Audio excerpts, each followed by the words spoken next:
피조물이 고대한 바는 하나님의 아들들이 나타나는 것이니 피조물이 허무한 데 굴복하는 것은 자기 뜻이 아니요 오직 굴복하게 하시는 이로 말미암음이라. 그 바라는 것은 피조물도 썩어짐의 종로를 탄 데서 해방되어 하나님의 자녀들의 영광의 자유에 이르는 것이니라. 피조물이 다 이제까지 함께 탄식하며 함께 고통을 겪고 있는 것을 우리가 아느니라. 그뿐 아니라 또한 우리 곧 성령의 처음 익은 열매를 받은 우리까지도 속으로 탄식하여 양자 될 것 곧 우리 몸의 속량을 기다리느니라. 우리가 소망으로 구원을 얻었음에 보이는 소망이 아니니 보는 것을 누가 바라리요. 만일 우리가 보지 못하는 것을 바라면 참음으로 기다릴지니라. 아멘. 오늘 말씀은 로마서 8장 19절로 25절 말씀을 가지고 피조물에게 고대하는 것이란 제목으로 말씀을 전하고자 합니다. 오늘 말씀은 참 의외로 여러 가지를 우리가 깨달을 수 있는 귀한 말씀입니다. 제목에 피조물에게 고대하는 것, 그러니까 피조물들이 아주 열심히 고대하는 것이 있다, 그런 것이죠. 오늘 믿는 성도들도 그렇습니다. 늘 소망을 가지고 하나님께 기도하며 살고 있지 않습니까? 그런데 하나님께서 창조하신 모든 인간은 만물의 영장이죠. 그 외에 모든 피조물들도 여기 보니까 하나님의 아들들이 나타나는 것을 고대한다. 왜냐? 하나님의 아들들이 나타나면은 자기네들도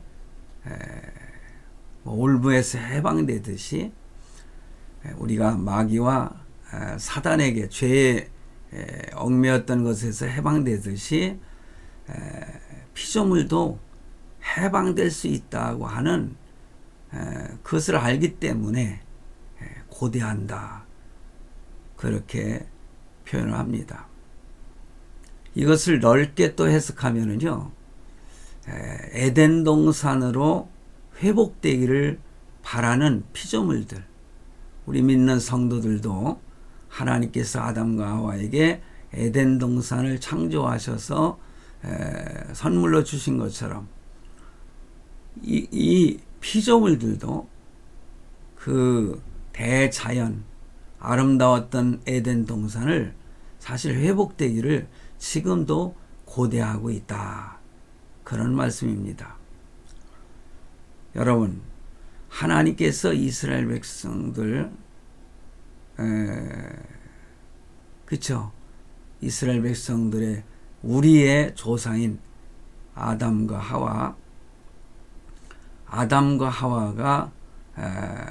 범죄함으로 인해서 에덴 동산에서 쫓겨나지 않습니까?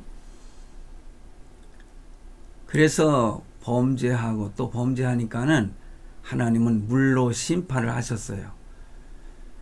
여러분, 노아의 방주에 대해서 잘 아시죠? 그래서 물로 심판하니까 모든 동물들이나 이런 것들이 이제 모두 죽을 수밖에 없잖아요.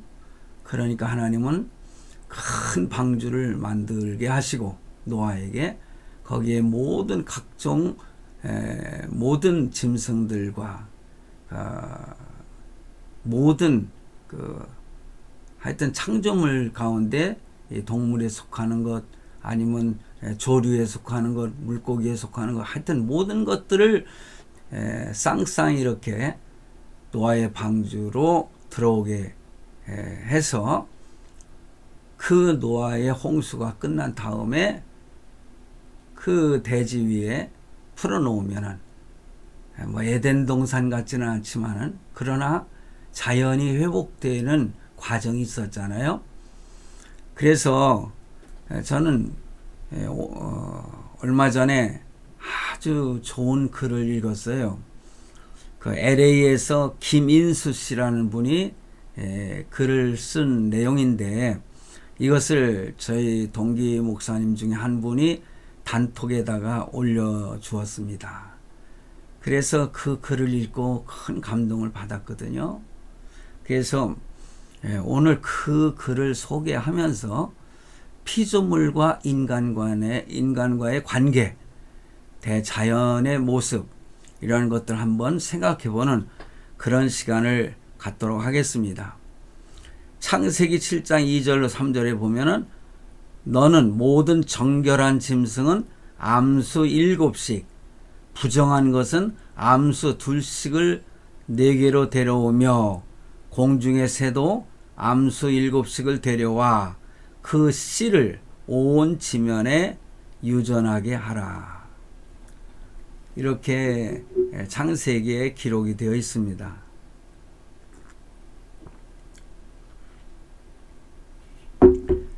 그래서 이 성경 말씀을 토대로 해서 김인수 씨가 현대판 노아의 방주라는 제목으로 글을 썼습니다. 그래서 제가 지금서부터 읽도록 하겠습니다. 6.25 전쟁에 우리 민족이 미국으로부터 받은 은혜는 말로 다 표현할 수 없습니다. 유엔을 통해 군대를 파송해 주었고 16개국이 한국에 올 때에, 그리고 전쟁 중 발생하는 모든 비용을 미국이 다 부담했습니다.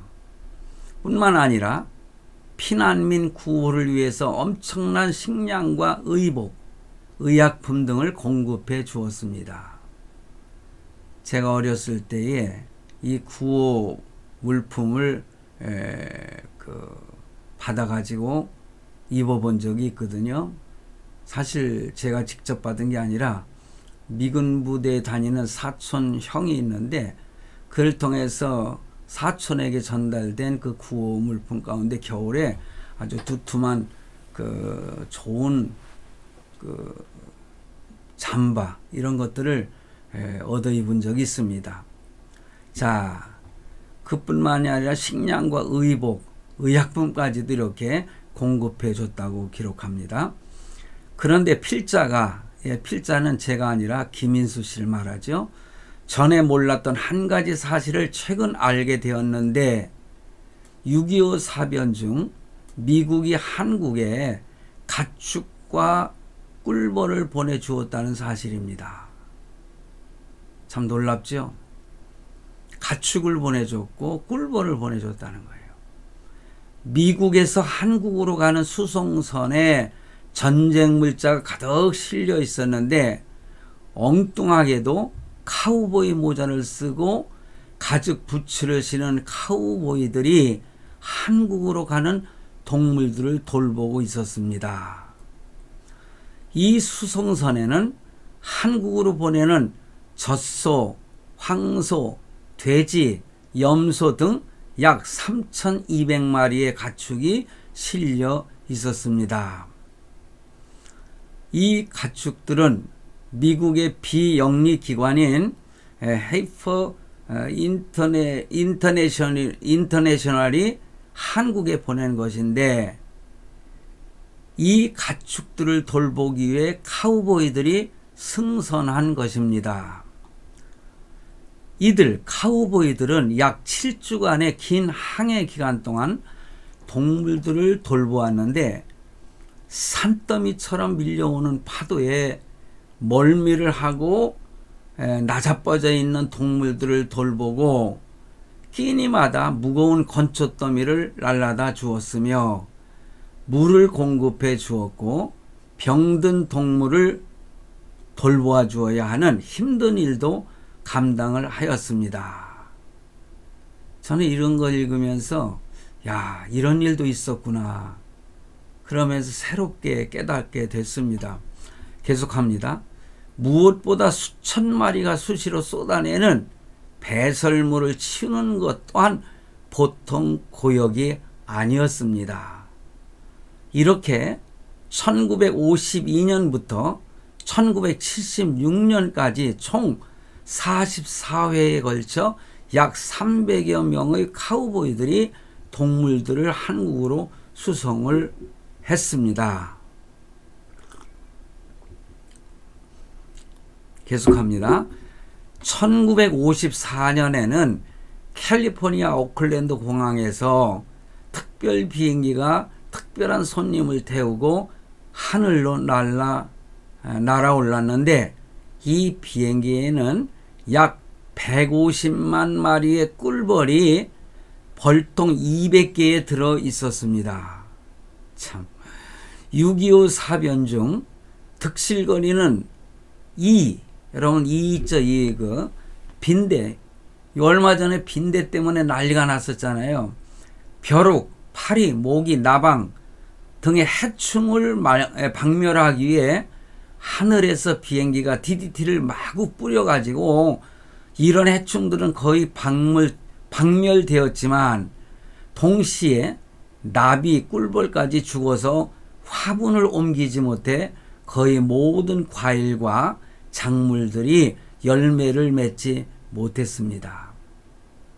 이에 따라 미국에서 벌꿀 수송작전을 벌여 꿀벌 150만 마리를 한국으로 수송을 했습니다. 참, 이런 내용을 보면은요, 복받을 만한 나라가 아니겠는가, 그런 생각을 하게 되네요. 그런데 비행기가 보통 고도 8에서 9천 피트를 이렇게 올라가 가지고 나르지요. 그런데 이 꿀벌들은 사람들과 달라 가지고 일반 비행 고도의 절반 정도인 4천 피트로 운행을 하였습니다. 이 비행기는 요즘 같은 전보 비행기가 아니었고, 꿀벌 수송을 위해서 비행거리 2에서 3천 킬로미터의 중형 프로펠러였습니다. 미국에서 한국까지 오는데 이곳저곳에 기착을 해야 했고, 비, 눈, 얼음 등이 조종사의 시야를 가리는 어려움을 극복하며 3박 4일간 고난의 여정을 마치고 한국에 무사히 도착을 했습니다. 하이퍼 인터내셔널은 여러 동물들을 한국으로 이송하는 이 프로젝트를 오퍼레이션 오브 노아스 아크 for Korea, 이건 한국을 위한 노아의 방주 작전이라는 이런 명명이었습니다. 자, 짐승을 싣고 가는 배, 항공기이기 때문에 노아의 방주라는 이름을 붙인 것입니다. 과거 우리가 몰랐던 6.25 사변 때 미국으로부터 받았던 귀한 선물들을 생각하면, 과연 미국이 없었다면 오늘 남한이, 그리고 미국에 살고 있는 약 200만의 한국인 교포들 말하죠, 전 세계에 나가 살고 있는 수백만 명의 한국인들이 지금같이 평온한 삶을 살 수 있었을까 생각을 해보면 고마운 마음을 금할 길이 없습니다.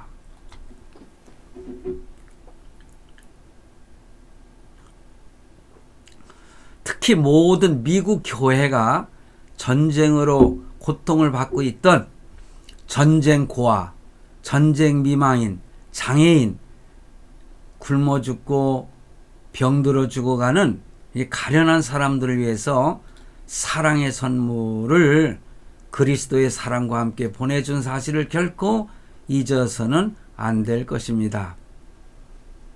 전쟁의 와중에 젖소를 보내 젖을 짜서 엄마 잃은 어린 것들에게 우유를 먹이고 돼지나 염소를 길러서 고기를 먹게 하였을 뿐만 아니라 꿀벌까지 보내준 나라는 오직 미국밖에 다른 나라는 없습니다. 다른 사람들은 몰라도 우리 모든 크리스찬들은 6.25 전쟁의 고난 속에서 그리스도의 사랑을 베풀어준 미국 교회와 교인들, 그리고 일반 시민들에게서 받은 은혜를 결코 잊어서는 안 되겠습니다.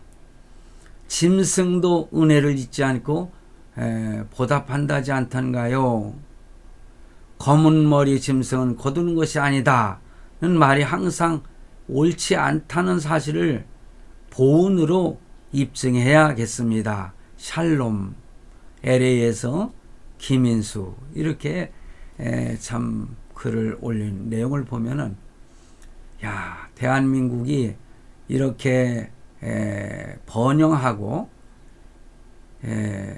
박정희 대통령이 뭡니까? 산에서 나무를 벌초하지 못하도록 벌목하지 못하도록 그런 정책을 써가지고 오늘날에 전국이 정말 푸르른 동산이 되었지 않습니까? 뿐만 아니라 이렇게 미국으로부터 삭막했던 대한민국에 이런 짐승들, 가축들, 꿀벌 같은 이런 것들을 보내줌으로 해서 농사가 잘 지어질 수 있도록 했다는 것 너무너무 귀한 일 아닙니까? 그래서 이것을 현대판 노화 방주라고 이렇게 제목을 잡아서 글을 올렸는데 여러분들 어떻게 느끼셨습니까?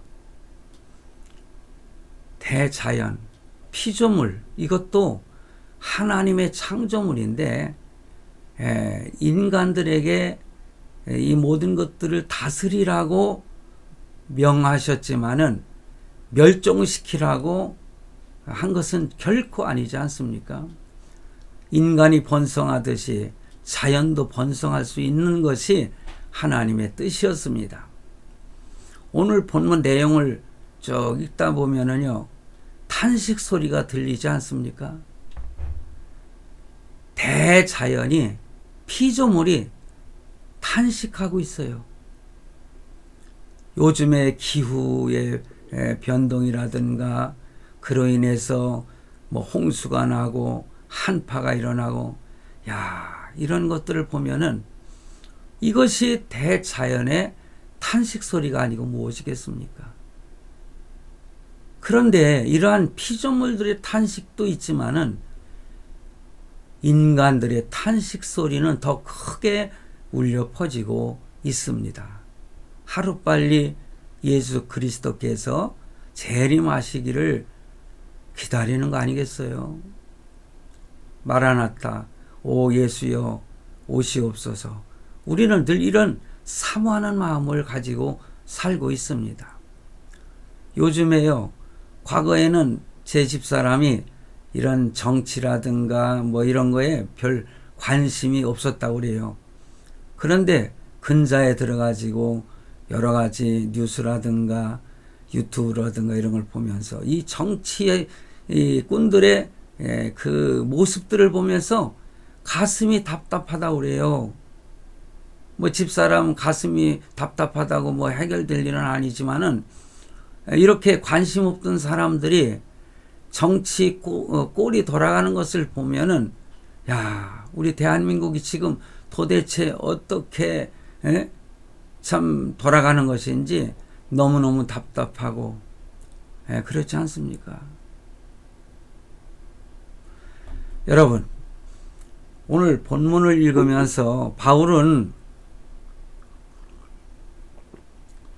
지금까지 구원의 초점을 인간에게 맞췄지만은 8장부터는요, 그 영역을 피조물까지 넓히고 있는 것을 봅니다. 피조물조차 하나님의 자녀들이 그 영광을 이렇게 회복되기를 바라고 있는 것이다. 지난주일날 제가 그런 설교를 했어요. 우리가 하나님과 더불어 영광스러운 삶을 살려면은 어떻게 해야 될 것인가? 이것을 자세하게 말씀을 드리고 강조를 했습니다. 하나님의 자녀들이 영광을 회복하는 것입니다. 왜냐? 하나님의 자녀들이 영광을 회복할 때의 피조물도 영광의 동참할 수 있기 때문에 이렇게 피조물들이 고대하는 것, 그것이 바로 하나님의 자녀들이 빨리 회복되기를 바라는 거예요. 더 깊은 뜻을 가지고 있다는 것은 하나님의 아들이신 독생자 예수 그리스도께서 이 세상에 다시 오셔서 만백성을 다스리기를 바라는 것이지요. 그러므로 오늘 본문은 사람들의 죄로 인해서, 인간의 죄로 인해서 이런 피조물들까지 고통받고 있음을 보여주고 있잖아요. 암시한다고도 할 수 있죠. 하나님이 천지를 창조하셨을 때 사람은 다른 피조물보다 참 우월하게 창조되었지만은 피조물과 공존하고 평화롭게 살 수 있도록 하셨습니다. 그러나 죄 때문에 인간 아담이 하나님 앞에 불순종함으로 범죄함으로 인해서 평화는 깨지고 사람들은요 다른 이런 피조물들을 무자비하게 다루면서 지금 우리가 살고 있는 지구는 곳곳에 피조물의 탄식 소리가 가득 차게 되었다는 사실입니다.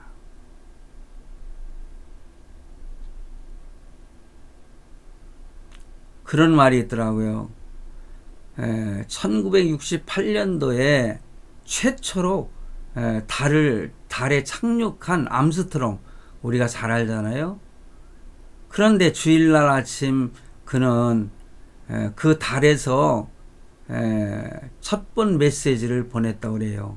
그게 시편 8편 1절인데 여호와 우리 주여, 주의 이름이 온 땅에 어찌 그리 아름다운지요, 주의 영광을 하늘 위에 두셨나이다. 제가 어렸을 때도 이것을 읽으면서 야, 달에서 지구를 바라보는 그 지구의 그 아름다움, 놀라운 광경 참 보고 싶구나. 이렇게 암스트롱은 달에서 지구를 바라보면서 하나님의 영광을 찬양하지 않을 수 없었다. 그런 내용을 저는 읽어봤습니다.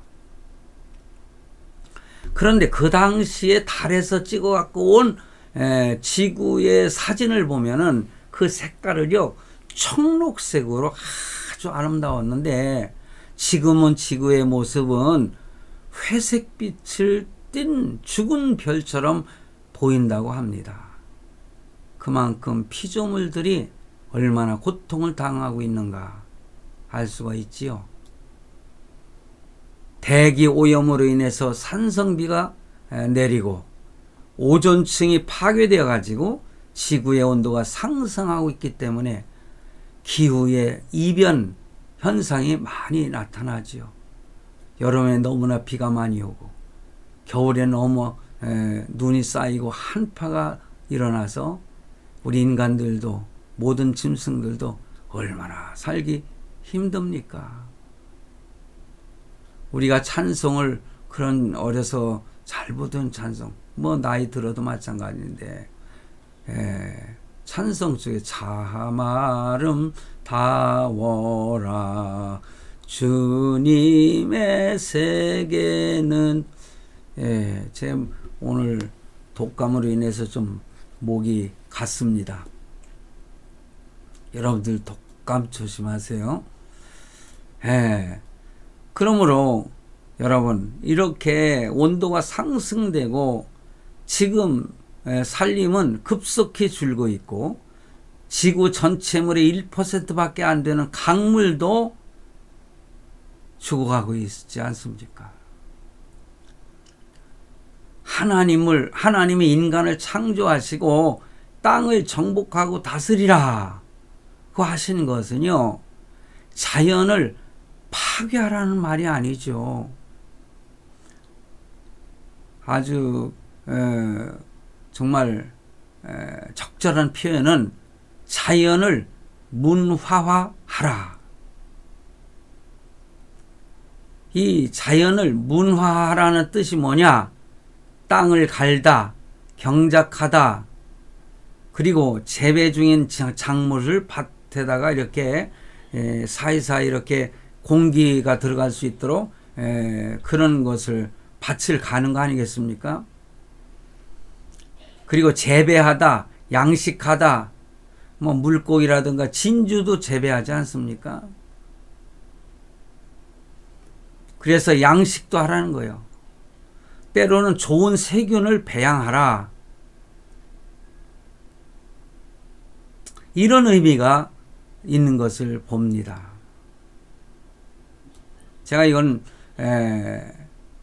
사전을 찾아봤습니다. 그래서 여러분들에게 문화화라는 의미를 말씀을 드리는 거예요. 그 하나님의 말씀을 오해하고 자연을 마음대로 훼손해서 환경의 그 자연의 피조물들의 탄식은 심해지고 있다는 것이죠. 또한 환경의 탄식 소리뿐만 아니라 우리는 인간들의 탄식 소리도 끊이지 않고 있음을 듣고 있지 않습니까? 세상 사는 게 너무너무 복잡해요. 지금 얼마나 많은 사람들이 절망에 빠져 있는지 몰라요. 우리가 그들의 탄식 소리를 들으려고 할 때 하나님의 음성도 함께 들어야 됩니다. 하나님의 세미한 음성을 들을 줄 아는 성도들이 되어야 이 세상을 지혜롭고 현명하게 살아갈 수가 있는 것입니다. 여러분, 왜 사람들이 자살을 할까요? 가난하다, 힘들다, 그런 일도 자살하는 경우가 많이 있습니다. 그러나 상담학자들이 말하는 것은요, 가난하기 때문에 사는 것이 너무 힘들고 고통스럽기 때문에 그런 이유만으로 자살하는 경우는 프로테이지를 따질 때에 얼마 되지 않는다는 것입니다. 결국은 왜 자살하느냐? 자기의 그 탄식 소리를 들어주는 사람이 없어서 그렇다는 거예요.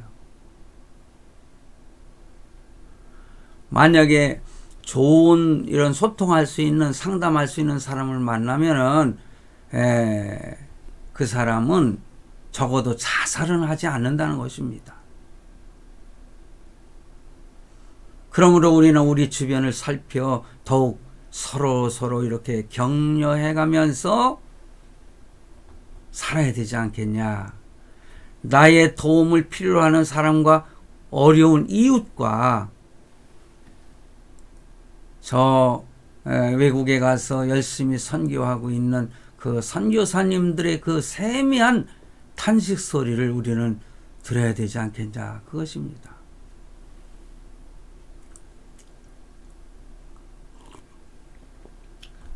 그래서 지난 주일날 제목이 그랬잖아요. 나누며 살고 싶다. 지금부터라도 나누며 살고 싶다. 영화배우 신영균 씨를 제가 그 신문에 난 인터뷰를 소개하면서 저 자신도 남은 생에 이렇게 나누며 살고 싶다. 오늘 그겁니다. 이 각박한 세상에 작은 것 하나라도 콩도 반쪽으로 나누어서 먹는 정신으로 나누며 사는 것이 필요한 것이죠. 내가 왜 열심히 돈을 버느냐? 그것은 나누기 위해서 그렇게 해야 된다. 특히 우리 믿는 성도들은 그래야 되지 않겠는가? 그것입니다. 그러므로 우리는 우리 주위의 탄식 소리를 귀 기울여 관심 갖고 들어야 되지 않겠습니까? 사도 바울은 바로 그 소리를 들은 것입니다. 그래서 19절 말씀에 피조물에 고대하는 바는 하나님의 아들들이 나타나는 것이니. 그렇습니다. 피조물들이 뭘 기다린다고요? 하나님의 아들들, 즉 참된 믿음을 가진 사람을 기다린다고 하고 있습니다. 그 피조물의 기다림을 통해서 우리는 자연과 사람이 하나임을 깨닫게 된다는 것이죠. 저는 일본에 여러 번 다녀왔는데요. 저는 몇 가지 감탄한 것이 있어요. 가는 곳마다 숲풀이 쫙 우거져 있더라고요. 아, 일본도 우리 한국처럼 이렇게 자연을 보호를 많이 했구나. 그런데 소개하는 분이 그러더라고요. 일본에서 이렇게 자라는 나무들은 다 사람들이 손으로 심어서 가꾼 것들이 저렇게 크게 무성하게 자란 것이다. 사람의 손길이 그런 자연도 이렇게 아름답게 만들 수 있다는 것이죠.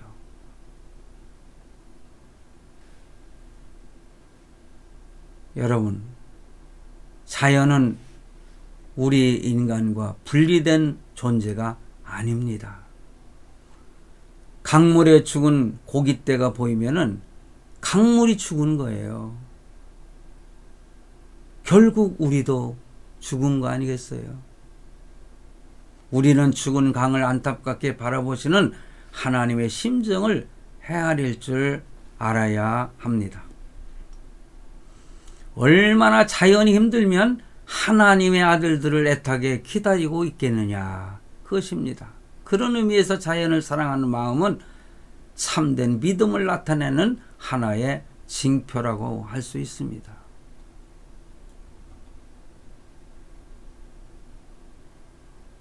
참된 믿음을 가진 사람은 자연을 보호할 줄 알고요.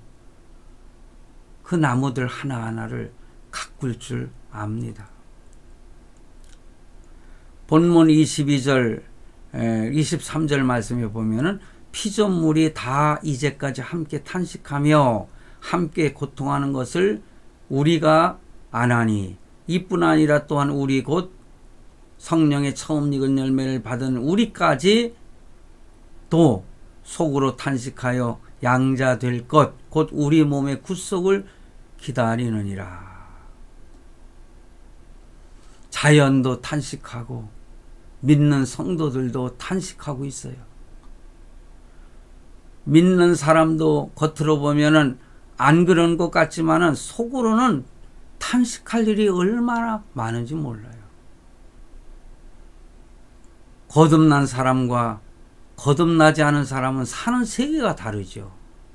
그러므로 신자들이 사는 삶의 가치관과 불신자들이 사는 삶의 가치관은 차이가 나고 다르다는 것입니다. 생각하고 추구하는 세계가 달라요.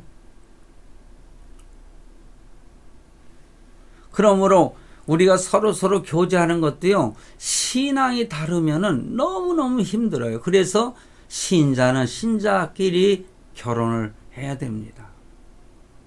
거기는 한편으로는 불신자하고 결혼해가지고 그 사람을 갖다 구원하면 얼마나 좋으냐. 그런데 한 사람 구원하기가 얼마나 힘든지 몰라요. 오히려 불호 파음에 의해서 서로 부딪히고 싸워서 결국은 헤어질 수밖에 없는 상황까지도 갈 수 있다. 같은 믿는 성도들끼리도요, 그 신앙의 교리라든가 신학이 다르면 이단에 빠져 있는 사람과 하나가 될 수 없는 것도 마찬가지입니다. 그렇기 때문에 믿는 사람들 가운데서도요, 탄식 소리가 우리들 귀에까지 지금도 크게 들리는 것입니다. 그러므로 그 탄식 소리를 듣고 우리는 뭐 해야 되겠습니까? 그들을 위해서 기도해 주어야 됩니다.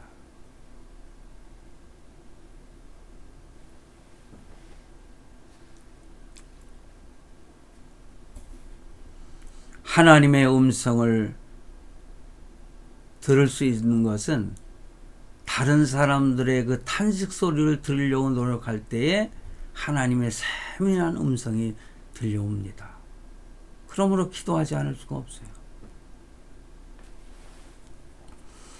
세상 너무 바삐 빨리빨리 그 사는 모습들, 열심히 사는 모습은 아름답지만은요,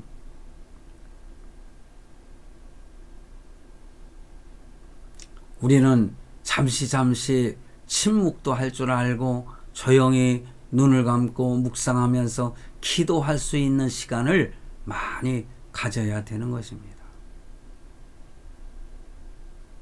여러분, 세상이 악하다고 침묵만 하는 것도 말이 안 되는 것입니다. 세상을 보면서 탄식한다고 그래서 되어지는 거 아니에요. 그래서 요 며칠 전에도 식사를 하다가 제 집사람이 탄식하는 소리를 하더라고요. 우리나라 어떡하지? 저 종파 아니면 그 사회주의 공산주의를 따르는 그런 사람들이 권세를 잡고 그러면 우리는 어떻게 살지?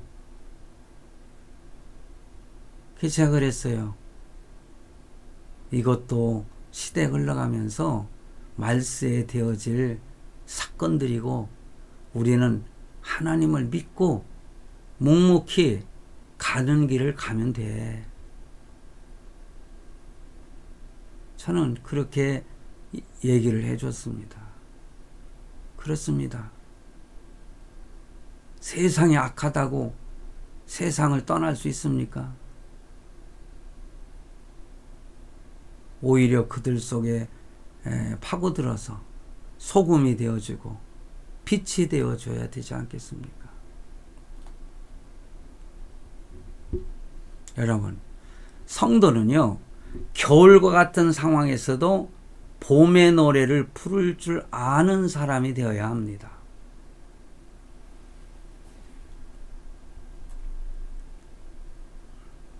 하나님의 은혜는 때로는 작게 느껴질 때도 있지만은 그러나 그 속에 있는 엄청난 큰 하나님의 섭리를 깨달을 수 있어야 되는 것이죠. 그러므로 우리는 참고 기다릴 줄 알아야 된다. 오늘 본문 마지막에 그랬잖아요. 보이는 것이 우리의 소망이 아니다. 우리는 보이지 않는 것을 소망을 한다. 그래, 보이지 않는 것을 우리가 기대하고 소망을 갖는다면은 참을 수 있어야 되지 않겠어요? 우리가 소망으로 구원을 얻음에 보이는 소망이 소망이 아니니 보는 것을 누가 바라리요? 만일 우리가 보지 못하는 것을 바라면 참음으로 기다릴지니라. 인간에게 소망은 중요하지만은요, 소망의 근거는 눈에 보이지 않는 것, 눈에 보이는 것에 있지 않다는 것입니다. 오히려 눈에 보이지 않는 것을 바라는 것이기 때문에 우리는 항상 참고 기다리는 자가 되어야 된다. 그런 자세를 유지해야 됩니다. 오늘 말씀을 맺고자 합니다. 피조물들도 사모하는 것이 있는데 하루빨리 우리 믿는 성도들이 참 영광을 회복할 수 있는, 그래서 주님 오시는 날 잘했다 칭찬받는 그런 성도가 되어야 되지 않겠습니까? 기도하시겠습니다.